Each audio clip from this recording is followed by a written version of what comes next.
Welcome to Agile Coaching Exchange. It is July 2022. It is great to see so many of you. Tonight, we have Ceri speaking with us. Ceri is a behavioral agile coach. She's doing a master's in neuroscience, and we're really interested when she approached about her talk. Recently, I was getting involved in a bit of neuroscience for coaches, and I discovered the work of Amy Brown. I don't know if that features anything that we're talking about here, but it really helped me understand, alongside the other kind of more psychological models, there are sometimes kind of things up here that might also affect how we talk about things or how we approach things. I found it fascinating, and it's really, really good to have someone with a lot more depth of knowledge than that than me doing a session today all about language. So we'd really, really like everyone to give Ceri a really, really warm welcome, and I'll hand over to Ceri. Thanks very much. Thank you, Ben. Hello, everybody. It's very lovely to be with you all this evening. Let me just share my screen.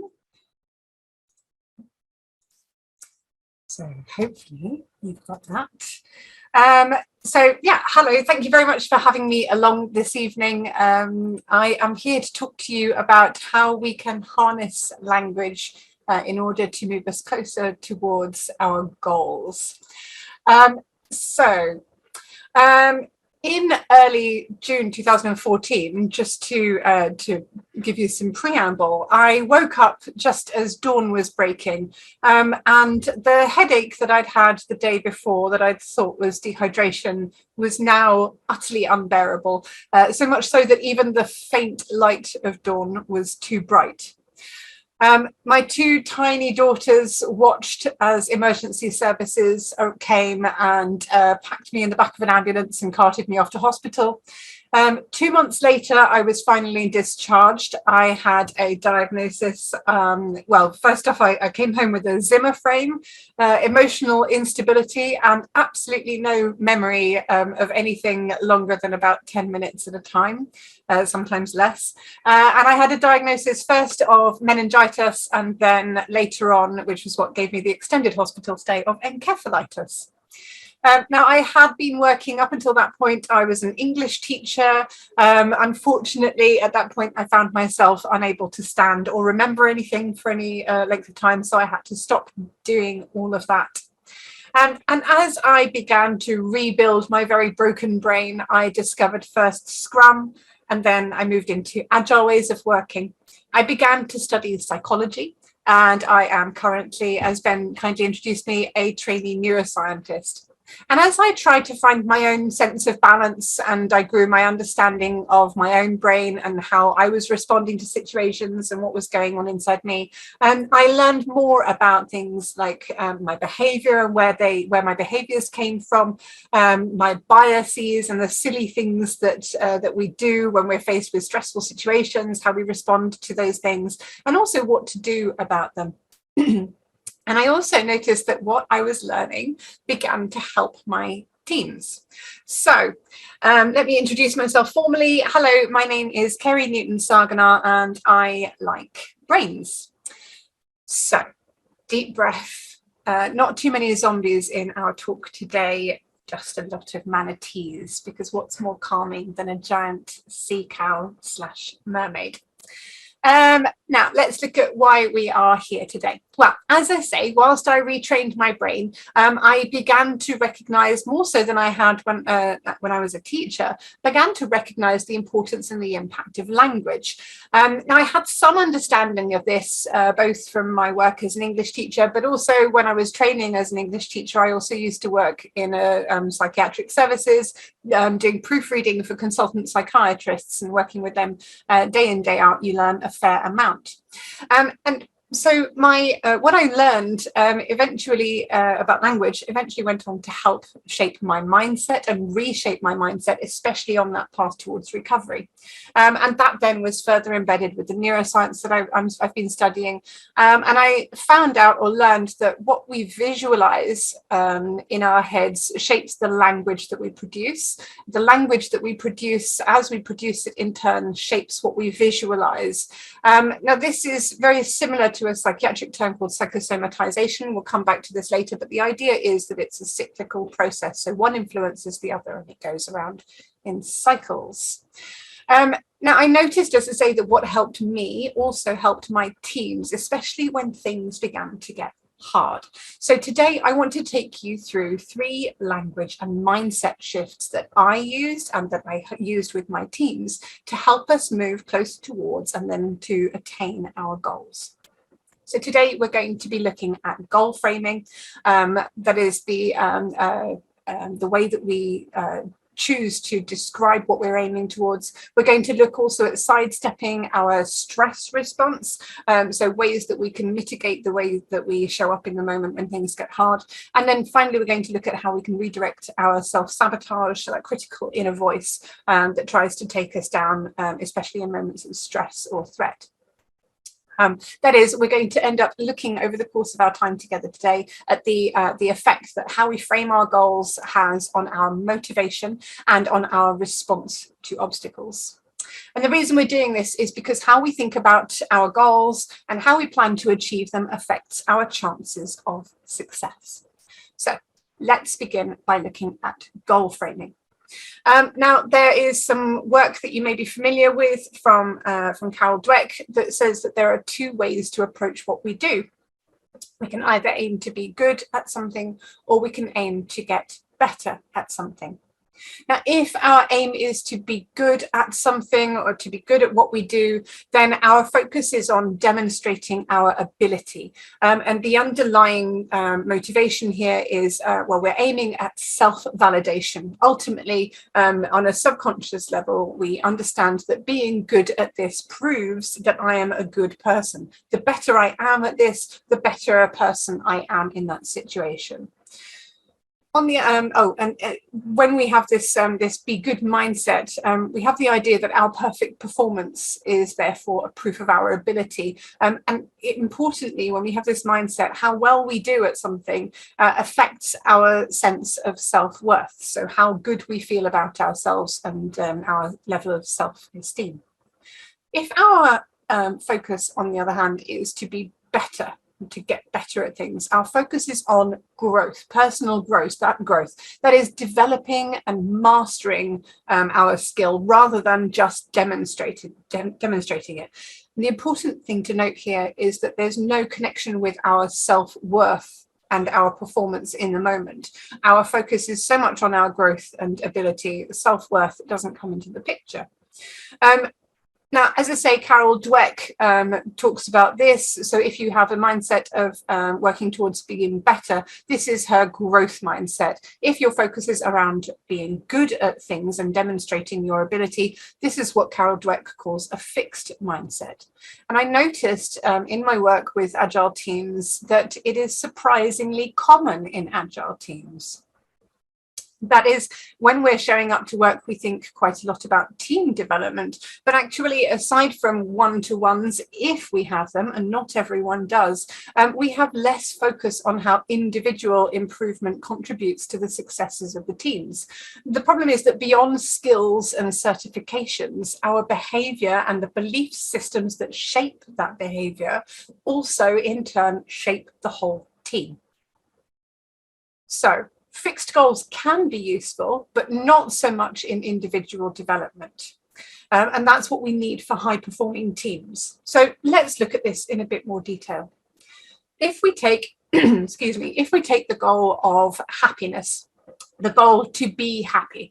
Now, studies have shown that the more highly we value something like happiness as a goal, the more depressed and unhappy we might feel. Why is this? Well, if you swap be good and be happy, we can see that this becomes a binary view of what is essentially a fairly nebulous goal. That means we are constantly failing each day, each hour, each minute that we're measuring ourselves. There's also the conundrum around, well, what is happy? What is good? What does that look like? How do we measure it? And the problem is that it's a pretty arbitrary goal, an arbitrary measure, and it can change and fluctuate on a day-to-day basis. And what we're left with is no wins until we suddenly end up with success. And because it's a binary, then as soon as that success is no longer ongoing, we're straight back into that position once again of failing. Now, if our goal is to be happier rather than happiness itself, then this leaves us more free to focus on the journey. We're free to focus and look at the process. That means we can make small improvements to our situation and we can progress in increments. Now, that concept may sound familiar to you. You may have heard this somewhere before. Now, in this instance, when our goal is moving towards happier rather than happiness, every step that we take becomes a small success. And what we then experience is setbacks rather than outright failure. Now, we end up with smaller wins, but the process itself is far more enjoyable and far more motivating throughout. Now, you can substitute being good with any end goal. So happy becomes turns into become happier. You could go from rich to richer, smart to smarter, and even agile to more agility. So what happens when we then come across an obstacle? Well, expectancy value theory looks at our anticipated gains. And this is where we subconsciously ask ourselves, how likely am I to succeed and how much will I benefit from success? And the important point to note here is this is important because we do better when we think we will do better. So when our goal is to be good, we face an unexpected challenge or obstacle. That then has the effect of lowering how much we think or believe that we're going to succeed. And that leaves us then less likely to attempt a task because our success is tied to our sense of self-worth. If there's a risk that I might fail, that might affect my sense of self-worth. How willing I am to show up is then negatively impacted because of that risk. Now, we do better when we think we will do better. We don't do as well when we think we won't. But if we do try, then the pressure we then exert on ourselves means we are much less likely to succeed, even if we do give it a go.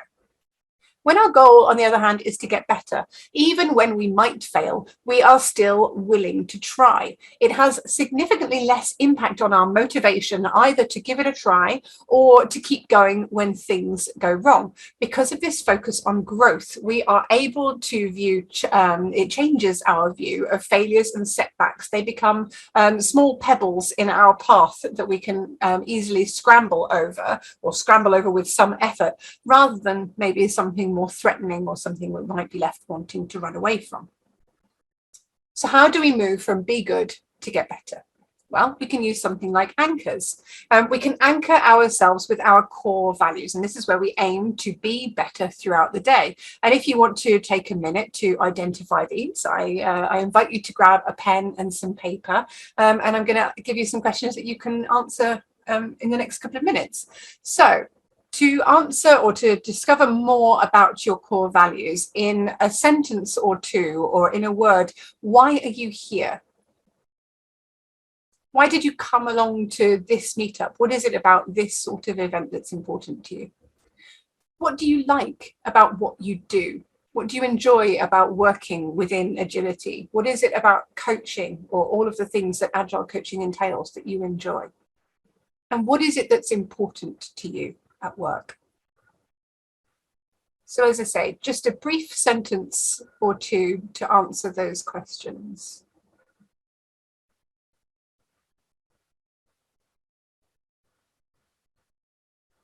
And I'm not going to ask you to feed back to the group, so don't worry, nothing that you're writing needs to be shared with anyone.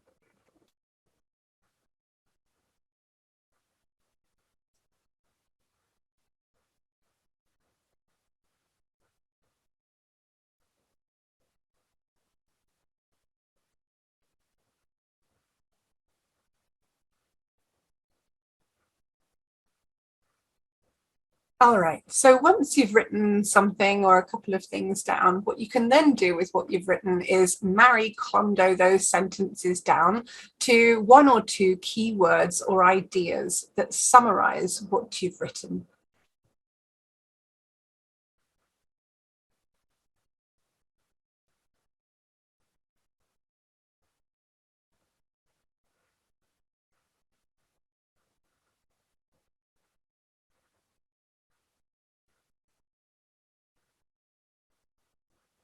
And what this leaves you with then is a starting point. This is not a fixed version of your vision or your ideals or your core values. This is 2 minutes in the middle of an afternoon meetup that you didn't come prepared for. But this is something that you can address again by asking these questions when you have more time and space and refine the answers. The important thing is that as your priorities change, the important thing is that you can regularly remind yourself by maybe repeating these things to yourself as you go through your day in order to help you find more focus. Now, this is important because a series of studies have shown that when we're able to anchor ourselves by focusing on our core values, by repeating them to ourselves, by weighing them up, we are able to maintain a calmer state of mind that leads us to being able to make better decisions. We're able to come up with better strategies, and we're also able to have a healthier response to setbacks. And the list of other benefits is pretty extensive too. Now, we can then go on to things like habit stacking, which is where we add a small habit to an existing one. So if we want to make sure that we are thinking of these core values as part of our daily process, and we don't think that we're going to remember to do it just off the cuff, then we can add it to things that we already know are going to feature throughout our day. So for me, it would be whenever I make a cup of tea, which, let's be fair, happens on a pretty much half-hourly basis. So that's a pretty good way to reflect on my core values.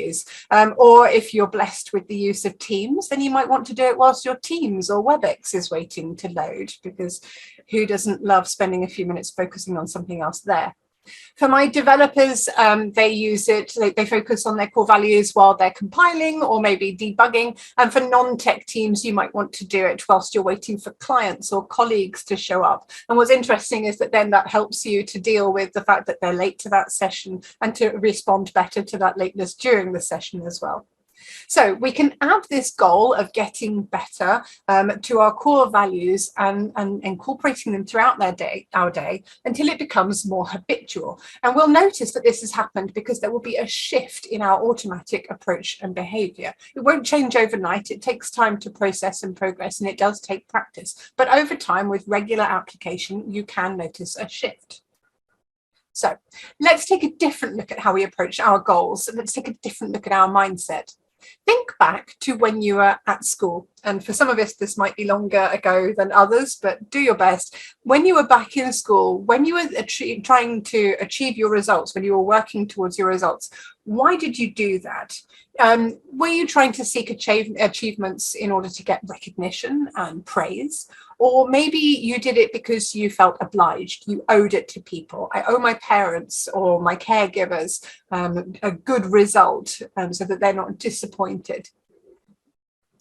So if you are someone who wanted recognition for your hard work, then you tend to have what we call a promotion focus.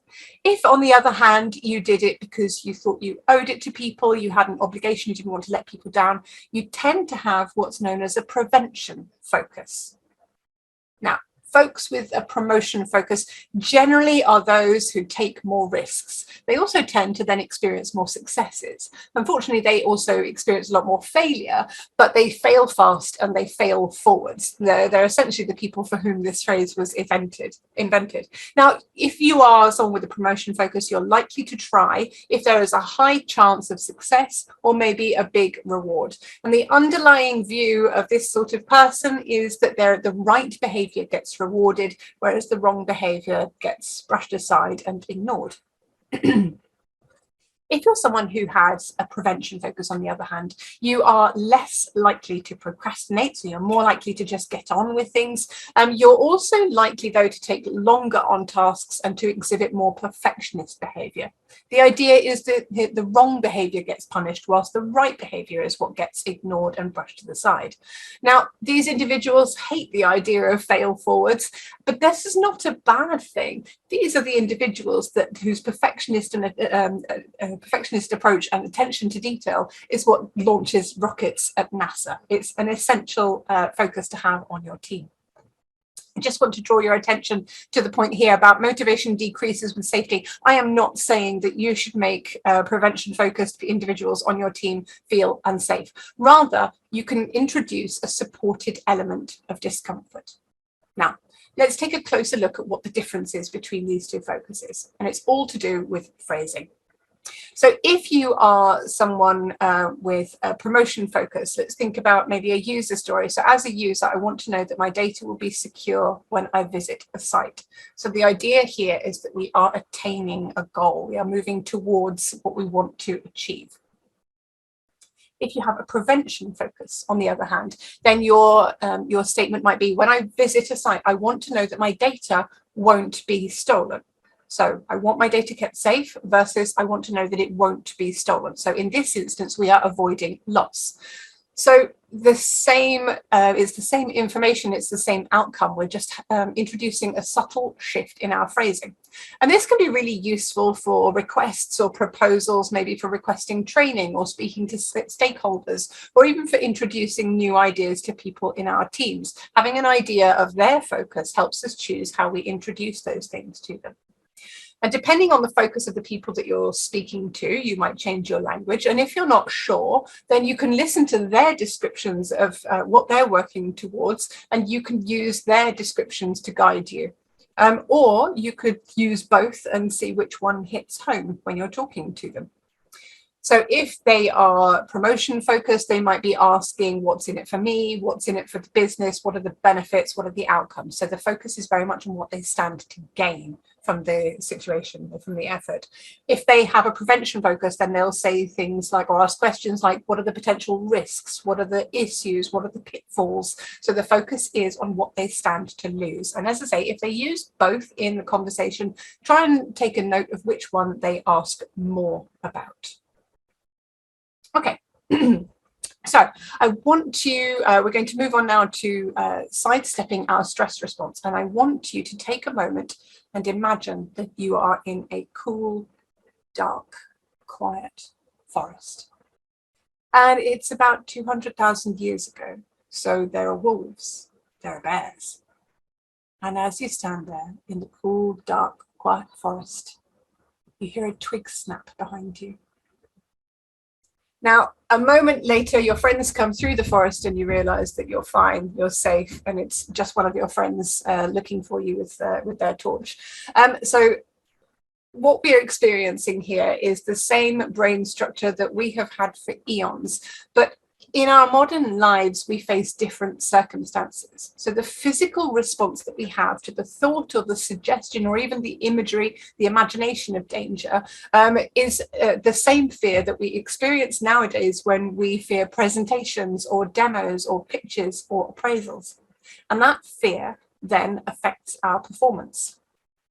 So this is, we mentioned it earlier, this is psychosomatization. So this is where our mental state affects our physical state. So that is, if you feel unwell, then you feel more miserable. If you feel more miserable, that in turn makes you feel more unwell. And that intensified feeling of unwell makes you feel more miserable, and so on and so on. It is, as I said earlier, a cyclical response. Now, the inverse is also true. Now, I'm not suggesting at this point that we can clear lymphoma with positive thought and asking the universe, but what I am saying is that we can use simple psychology to alter our physiology and vice versa. Now, our body has a stress response to a situation, and unfortunately, that then shuts down all higher brain function. And what this means is that we become more hostile in the moment and also more sensitive to hostility, which can be a pretty unproductive response at work. So there's a model of your brain that you can use that's really helpful in this moment. Hello, my darling. There's a model of your brain that you can use in this instance, and you can use your hand to show you what that model is. Hey, baby. Yes, darling. Are you telling me about Minecraft? I'm not telling about Minecraft. No, we'll do that in a minute. So your yes, baby. So your hand, your thumb passes across your palm like that, and your finger closes down across the front of your thumb here. Now, your fingers here represent your prefrontal cortex. This is the area of your brain that's responsible for your creative thought, your decision making, your lateral thinking. And when we are in a calm mental state, this model says visualize that your fingers stay down like this. Now, underneath this is housed your amygdala. This is the bit of your brain that kicks off your stress response system.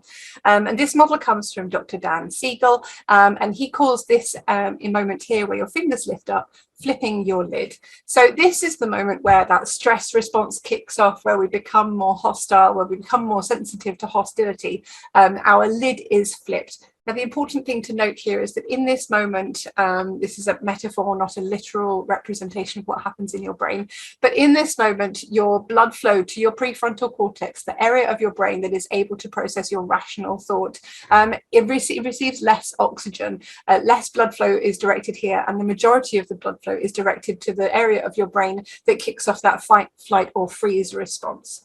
So what we end up with then in this instance is a siege mentality. And the problem is that there's no need for creative thought when we are in survival mode. I'm giving away my tricks there, little one. We'll forgive him. Okay, so what we then can do about this is we can imagine ourselves acting as if we are the ideal person for a situation that we find ourselves in. So this is where we try and keep ourselves in that calm mental state. So the unflipped state where we are still receiving adequate blood flow to those areas of our brain. And this practice of imagining ourselves as if we are the ideal person for the situation is something that has been drawn into the NHS in CBT practices, as cognitive behavioural therapy. Now, what I'm not suggesting here is power posing. The research here is limited and disputed. But we can imagine ourselves as a cool, calm, collected role model in this instance. And the effect, the time it takes to imagine that helps us to ride through the cortisol wave that we might be experiencing in response to that stress. So for me, in this situation, I tend to ask myself when I'm feeling particularly panicked or out of my depth, I ask myself, what would Angelica Huston do? If we are working within a team setting, we can ask ourselves collectively, if we're not having the best response to situations that our team, that we as a team find ourselves in, what would the ideal team do in this situation or circumstance? How would they respond? How would they react? And again, this process of thinking through the options for how we can deal with a situation helps us to move back from that flipped lid state back into that calm state of mind.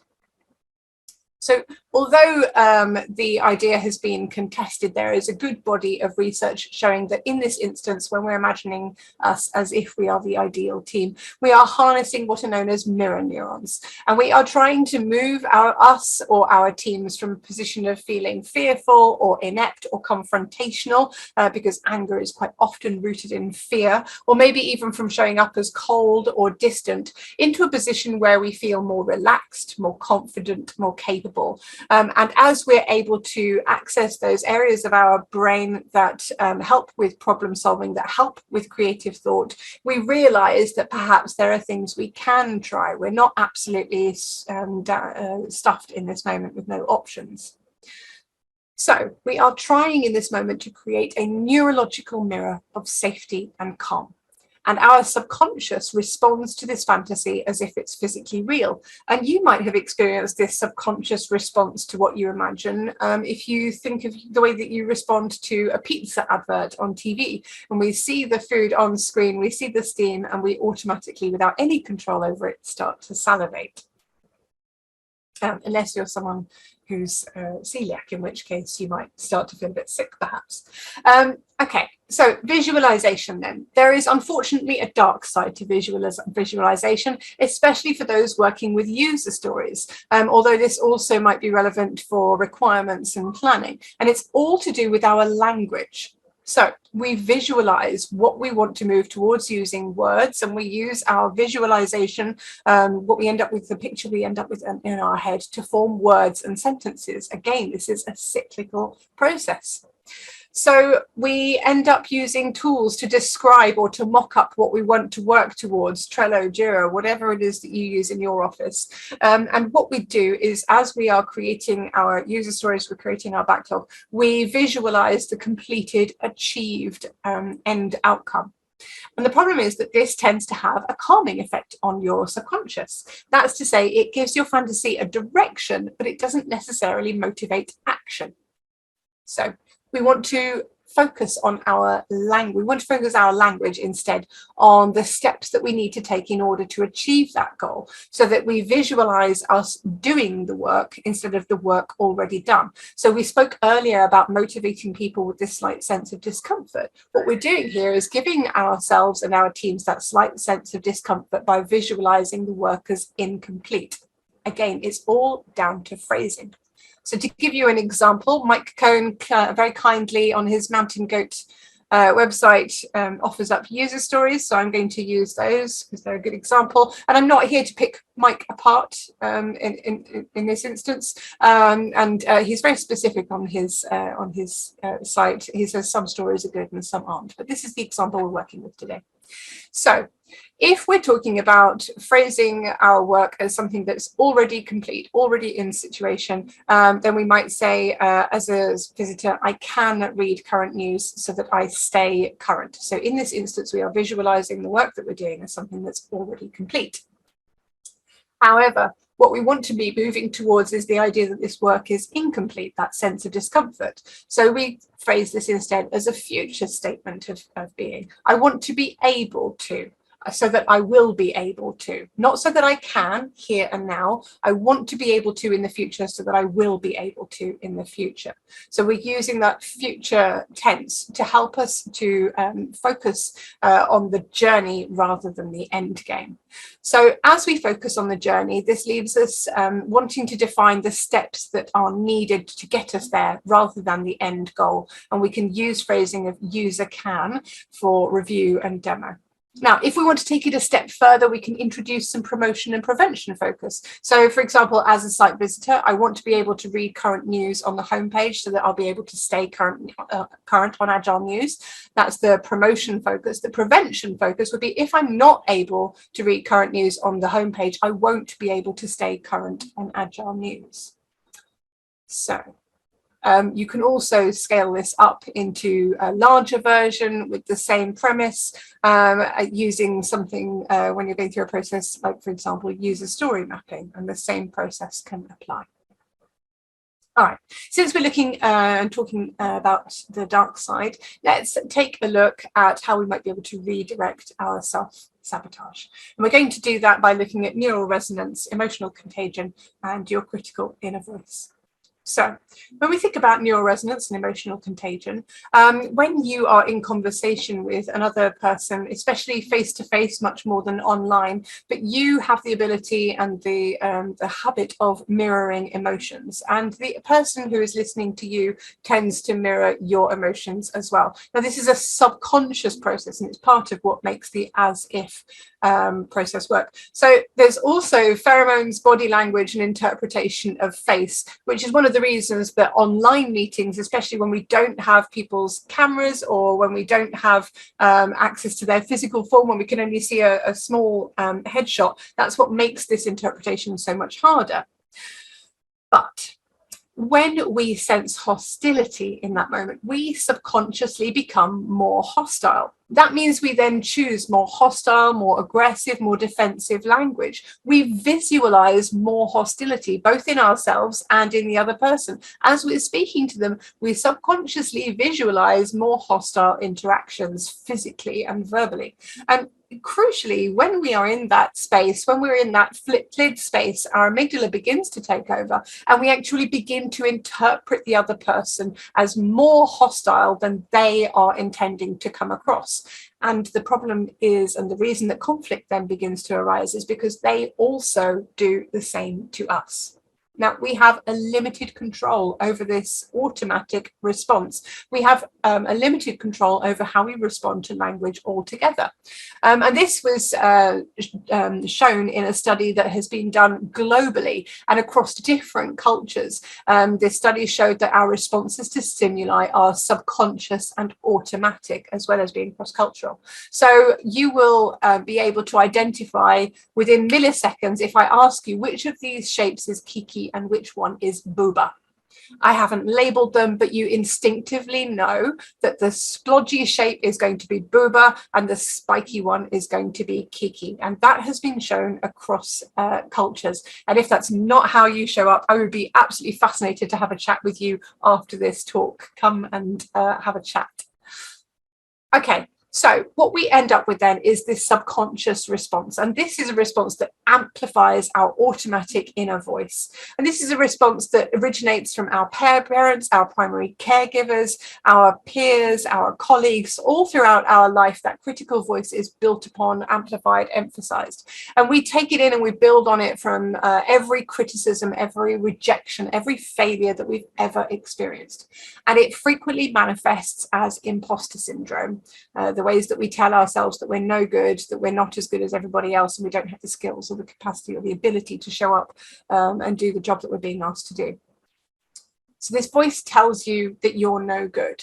And this becomes a problem because if we remember back to expectancy value theory with when we look at our anticipated gain, we do better when we think we will do better, and we do worse when we think we will do worse.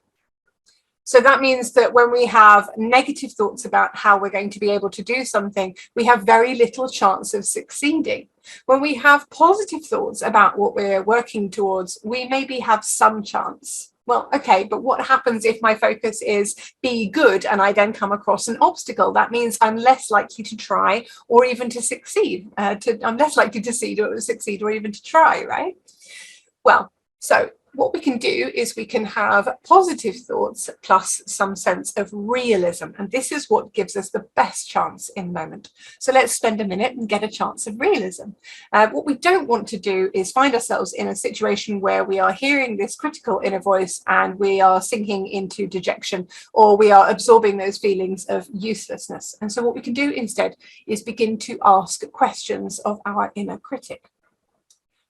So we take the comment that the critical inner voice says, the horrible things it says about us, about our ability, and we ask it questions, coaching questions perhaps, about what we might do differently, how we might approach it, how much truth there is in that statement, what we can do to improve where we are. So this is another way that we can help ourselves to consistently get better, even in the face of that vicious and cruel inner voice.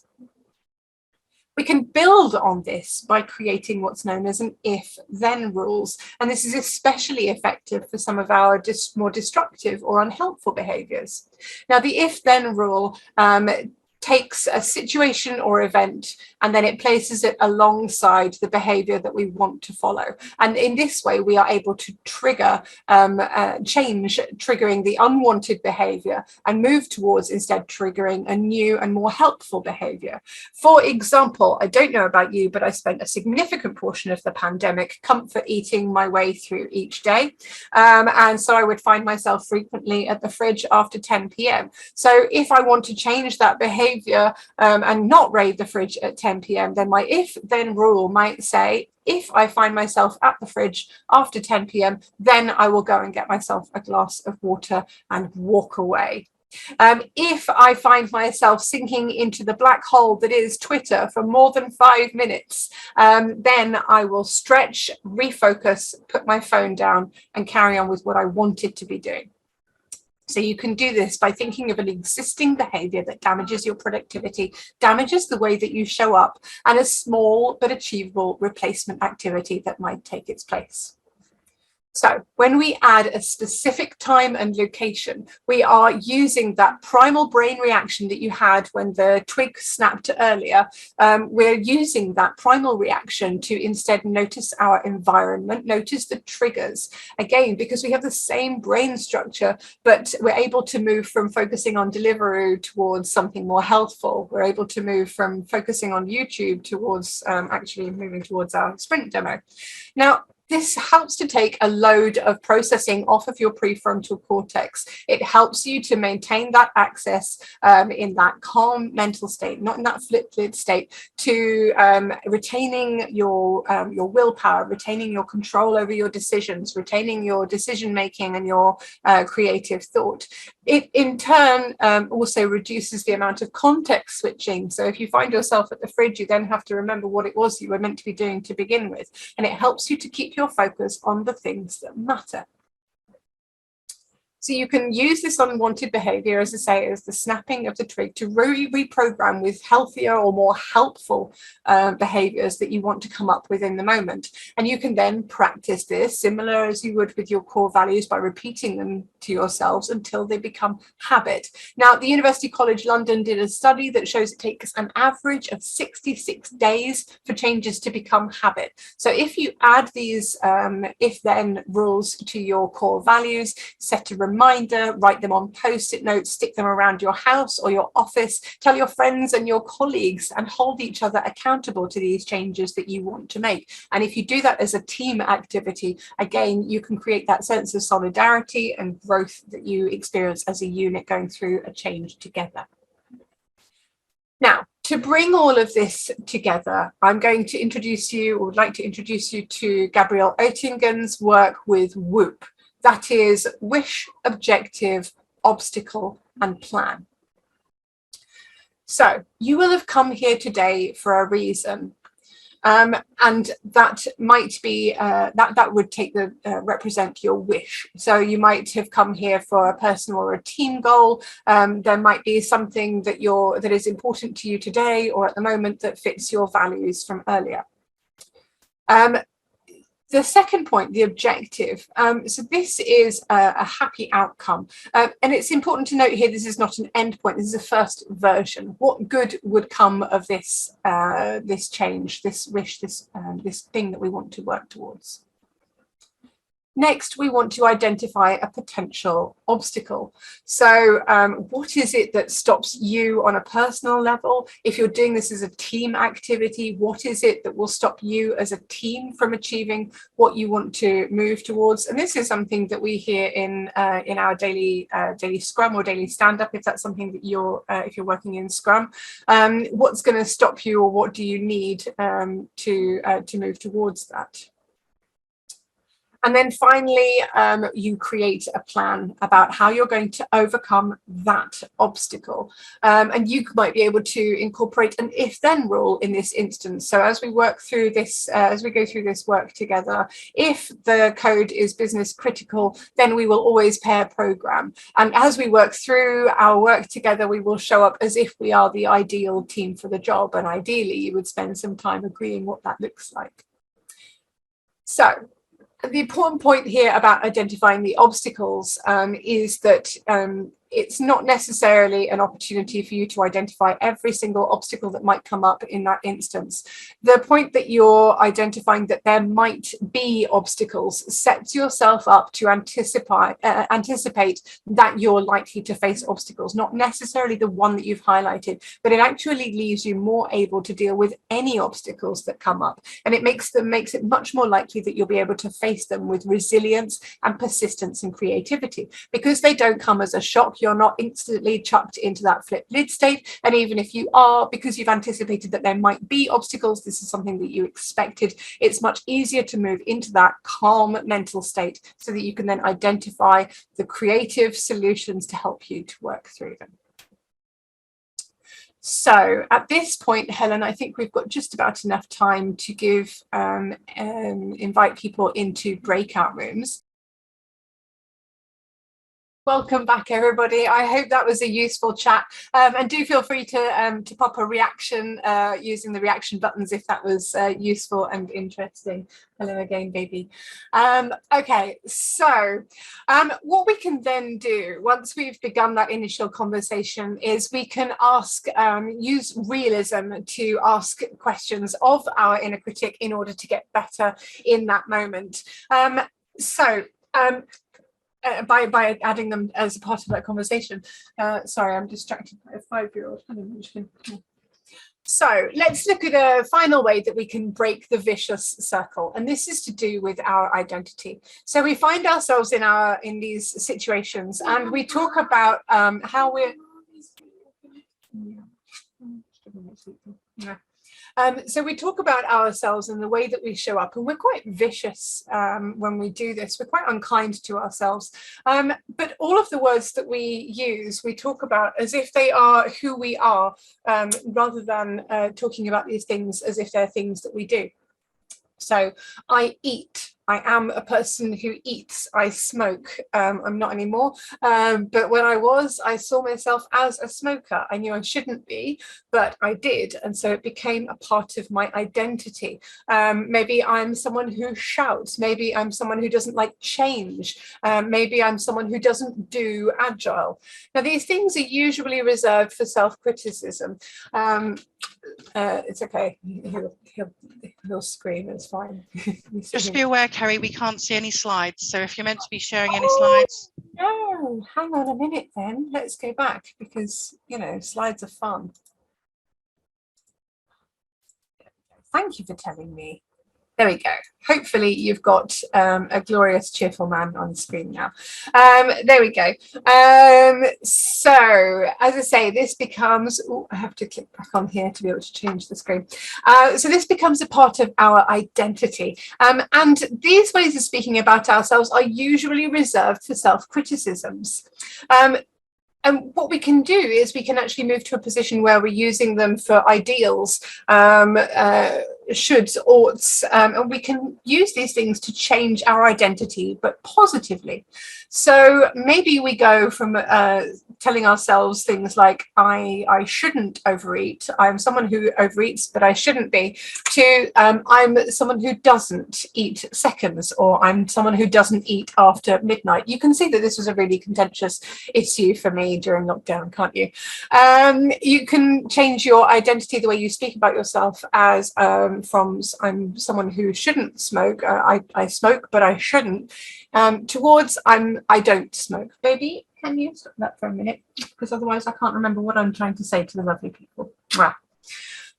Maybe I'm someone who shouldn't shout at colleagues in meetings. I change the way that I talk about my identity to become I'm someone who doesn't shout at colleagues. I don't shout at colleagues.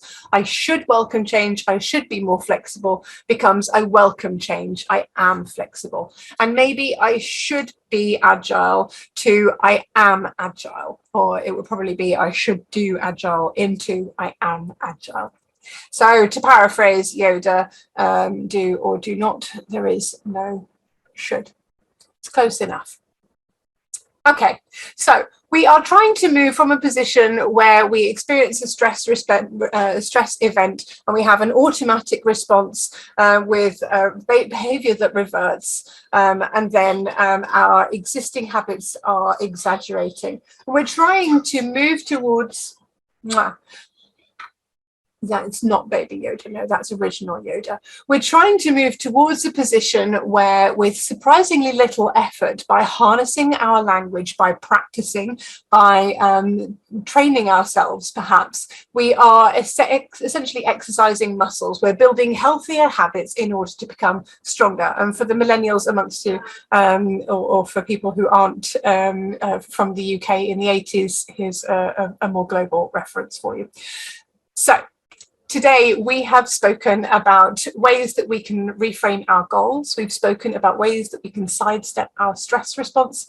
And we've spoken about ways that we can redirect self-sabotage. And if people would like to read more, I have a series of books that I highly recommend. And if 6 is too many, I understand that, bookshelves are creaking under the weight of the last 2 years and a complete inability to read them. I would highly recommend starting on the top right, and then going top right down, and then moving your way leftwards from that first on the top right there. So Emotional Agility by Susan David is a superb place to start. And on that happy note, I will leave you with my thanks. And if you do want to get in touch with me and ask me any questions beyond the end of today's session, you're very welcome to do so. But for now, it remains just for me to say thank you very much for your attention. Thanks.